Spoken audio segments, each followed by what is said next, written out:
which kind of put it saying that there's a research that says entrepreneurs die younger. There was a research that said that entrepreneurs die younger, and the suicide rates amongst entrepreneurs is higher than it would be amongst people who have jobs. There's a very clear indication for that, because you're taking responsibility. Whenever it's going to be about you, if you realize, even in your life, in normal things that you do, when you take responsibility of yourself, it's a tough thing. When you have parents to take claim on you, it's a bit easier. When parents cook for you, it's easier. But when you have to do it all by yourself, when you live alone or whatever, it's more difficult. And that's exactly how entrepreneurship will work. It's extremely risky because nobody writes you a check at the end of the month. You write a check to everybody, and more often than not realize that there is no money left for you at all. So you're just going to have to deal with it, because, and then you have to pay light bills and computer bills and internet bills and all kinds of bills that you never thought about that before because your boss was paying it. And it's like, "Hey, kya hota hai? Taxes? What are taxes?" I'm under tax level. I don't earn any money. I spend it all on in Phoenix Mills. So there's no topic. But when you start doing an entrepreneurship, that's what happened. Coming back to your question of what made me think about it, I think for me, a lot of influence has obviously been my dad, because he never took up a job and he did his own, he struggled through it, but then he still does his own, he has his own company, he does his own thing. So I think it was also a lot about seeing him, being able to do his own thing, being able to call his own shots all the time. So I think it was a lot of that from somewhere unconsciously was inspiring me to do it. And I think that was the main thing. That was the main inspiration behind it. And then I guess you start reading about Steve Jobs and people like this, and you're like, it's the thing, it's the cool thing to do. And then, you realize that that's what your calling is. I mean, I have friends who have started companies and then over a year or two shut them down and gone back to their jobs. So they've done that as well. So it suits a few people and it doesn't suit a few. But what honestly is a riddle for me, how and when will we know if it suits us? I mean, that's a big riddle in life, which I don't have an answer to. When will you know that this is it? Like, I'm going to do this. Or when is it that you're going to know that, like I said, I have a great inclination towards starting something in fashion business. So I always speak to my friends and I tell them, when will I know that this is it? Like, I'm doing artist management now, why isn't this it? So I guess you go through all kind of phases in life, but yeah, in terms of inspiration about doing it out of the box and doing things that are entrepreneurship was my dad. I think I got most inspiration because I never saw him go to work. So I always saw him doing his things at home and doing jobs. He could come out with us whenever we wanted because he didn't have a boss. So I think a lot of those things kind of put you into that and said, shit, you can go out for lunch whenever you want. You don't have lunch time or anything like that. So I think it was that. It was whatever you did was your choice completely. Yeah. So when you fell, means when the things weren't in picture, so weren't your parents like, what were their response? Did they support you? Weren't you criticized? I'll tell you what, I think I'm blessed that way that I have really, really chill out parents, because what also happened is that, which I obviously didn't want to, I can speak to this intimate crowd about this, is when I was asked to leave my company and I was told not to, I did retaliate a lot. So I retaliated and said, how can you say this? I need a notice period to go to find another job. And then I was threatened back with a legal notice saying that if you do not leave, they had legal litigations and they wanted to just run away from it, basically.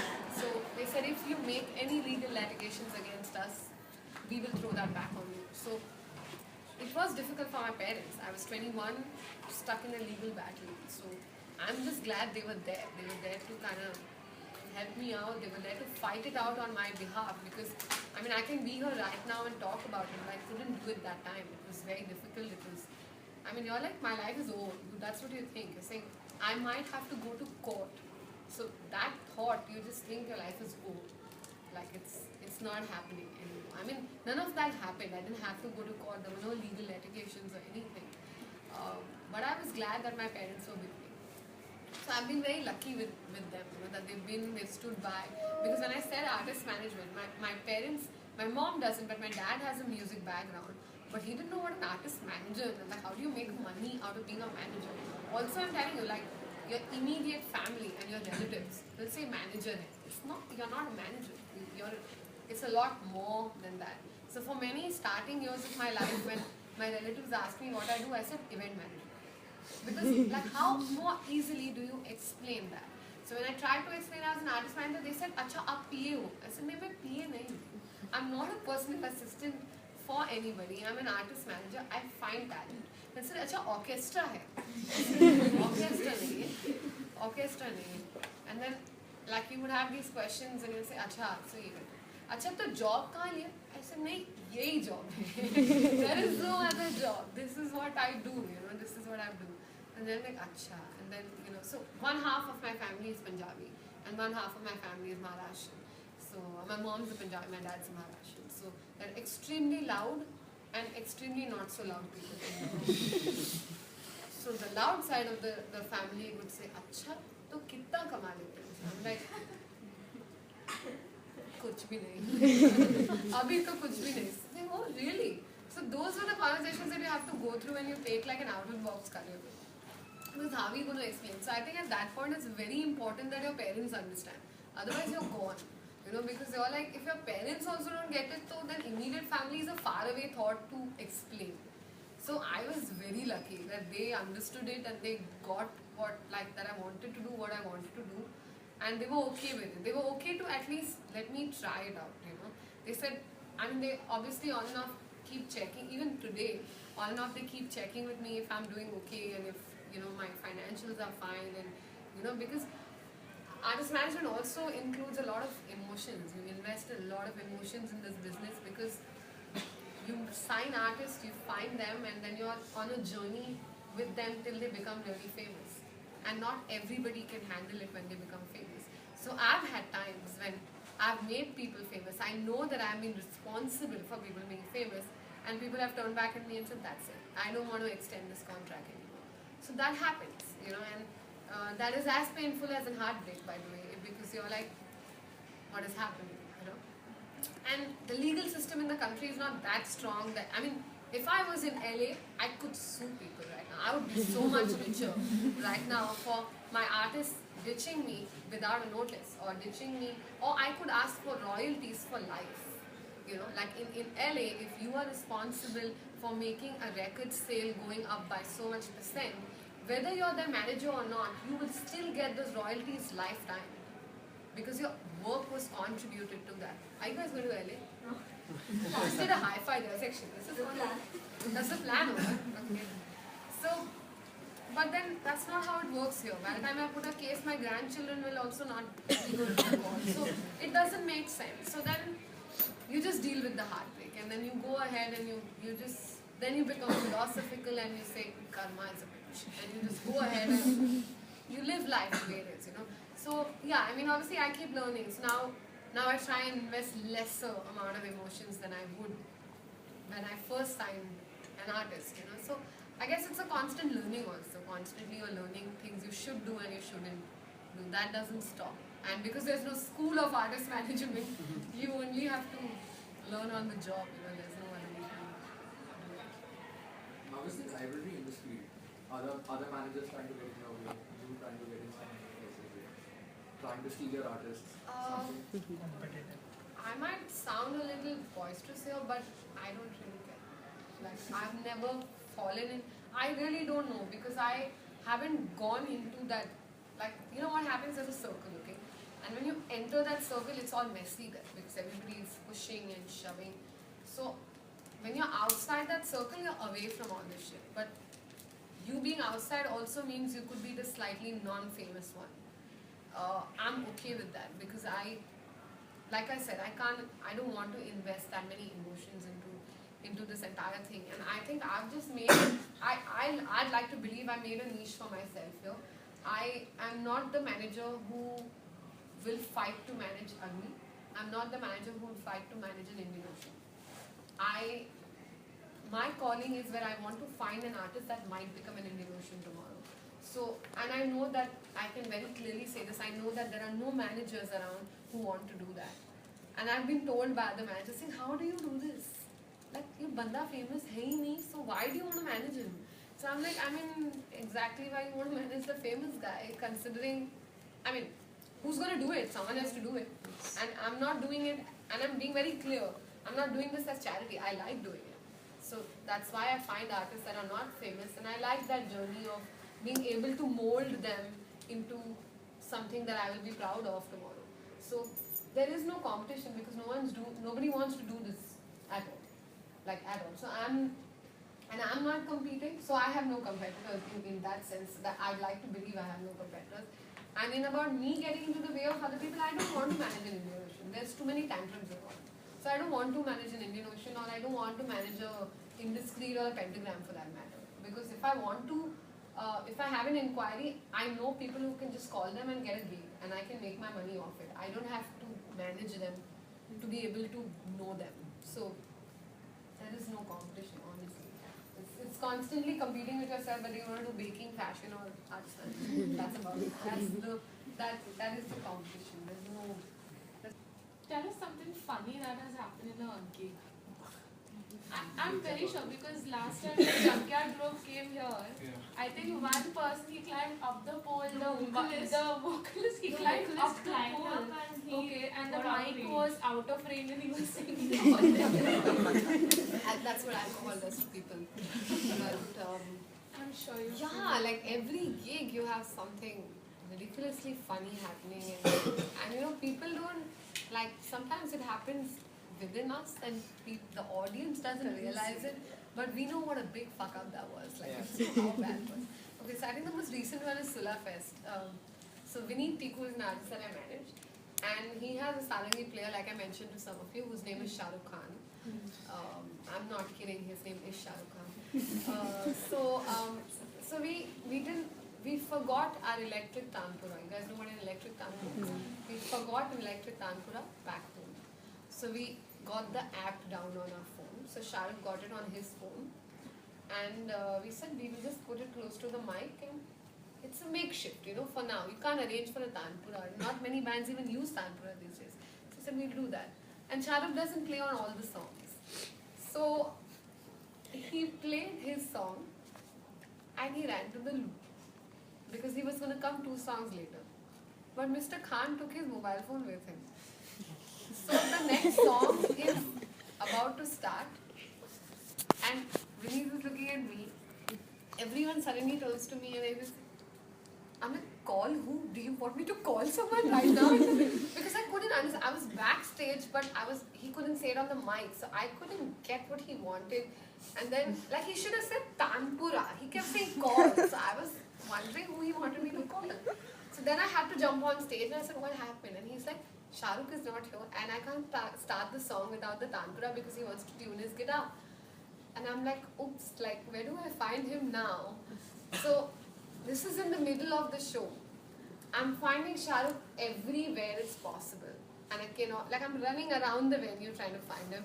I cannot find him. I'm trying to call him, he's not answering. And in the middle of that, these guys are on stage going to Google Play Store and downloading Tanpura. Because that was the fastest way to do it. If we couldn't find him, we needed Tanpura. So, and Vineet with his smart humor on stage, he said, give me 2 seconds, I'm downloading the Tanpura. And he said, internet connections here. And the internet was not that great. It's in between a vineyard that the game was happening. So yes, but finally we got the Tanpura, and we got that at the same time when Shahrukh came out and said, "क्या हो गया? आप लोग मुझे ढूंढ रहे थे?" I said, "Shahrukh, तुम्हारा phone," and then he said, "मेरा phone तो Vineet के pocket में है." So the phone never went to the loo. It was with Vineet in his pocket. He didn't know about it. And on another phone they kept downloading and this is all happening on stage, in the middle of people wondering what is happening here. So a lot of things like this happened. Our man here, Van, who's the ex-drummer for Spud in the Box and now plays with everybody else. But now Dreammakers manages him as a drummer, as an artist as well. He had this fixation for Gatorade. He believed, he had this extreme belief that he couldn't play without Gatorade. Like something in this universe would go wrong if there was no Gatorade next to his stage. So once we start a gig, we're about to start in like 10 minutes. And so you guys know Blue Frog? Blue Frog is a bridge across away from Phoenix Mills, okay? Which is the closest place to get Gatorade because it's very fancy and you can't get it everywhere else. 10 minutes before the gig, and I don't even eat, by the way, before my gigs start because I'm just so anxious and I can't sit in one place and I'll make sure everything is fine. He comes up to me and says, I have to run to Phoenix Mills. I said, no.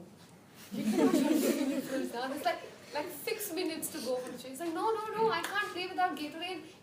He said it's a bad omen. Yeah. I said, how is it a bad omen?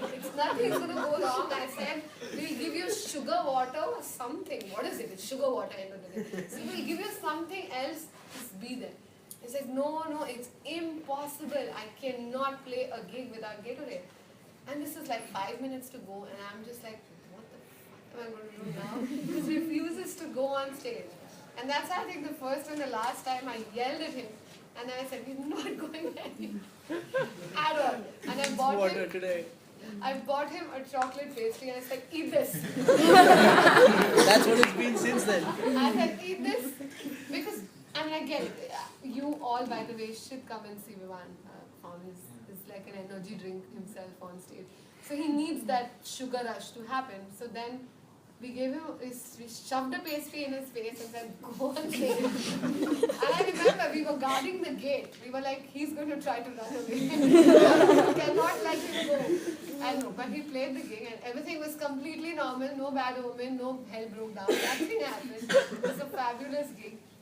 And I think ever since now, the tech rider from Gatorade has changed to a chocolate pastry. And each time he plays, we need a chocolate pastry backstage to give Vivan the sugar rush. So yeah, lots of weird. Plenty. Every artist has a weird thing. Yeah. Again at Sula, sound check, my stick broke and flew into Vinny's dreadlock. That was hilarious. It's hilarious. It's just totally. And he didn't know it was there till the end. So I'm like, Amit, 1 second. He's like, what are you doing? Thank you. The two members in the band, that whatever you put in their head just gets lost.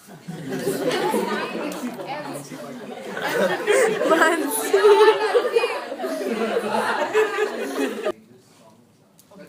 So, okay, I'm just going to help you with this. So sound engineers are two types of sound engineers. There is a live sound engineer who travels with a band and he does sound for band while they are on stage, which is all live. No, not a DJ. A DJ is not a sound engineer. A lot of DJs say that they're sound engineers, but there's a wide difference. A sound engineer needs to know an entire mixing board, the board that you see with a lot of colors on stage. They need to know that. So they need to know how to mic every instrument on stage and to balance the sound, which means when you hear a song, no instrument should overpower another instrument. Everything should be, that's the mix. That's the mix that you do. That's a live sound engineer. Then you have a studio sound engineer who mixes, masters, records, everything in a studio. But a studio sound engineer doesn't necessarily make music. Whereas a band can go into a studio and say you want to be recorded, he'll record you, he'll mix, master and give you your song. He necessarily doesn't need to have the capabilities of making or writing his own song. So that's the engineer part of it. I think what you're trying to say is composers and arrangers. So composers and arrangers are people who basically can make songs, write them from scratch, who can tell you that this guitar should sound like this, like ye tune hona chahiye guitar ka, and the drums need to go like that. That's a composer and arranger. So composer and arranger writes his own songs. And arrangements are, so for 2 bars you have guitars, and then there should be drums, and then there should be violin. That's the arrangement. That is what the arranger will do, and that's what the composer can write his own song. So Ram Sampath is a composer, whereas an Aditya Pushkarna would be an arranger. So people have multiple skills. I mean, sound engineers are composers, arrangers, everything. But these are all different things, like completely different things. So what you should ideally probably do is get an internship at a sound engineer or a composer or like a Ram Sampath or someone where you just get to see the difference, like what is the difference, and then you know what you exactly want to do. Do you want to compose or do you want to record people or do you want to mix or you know that way?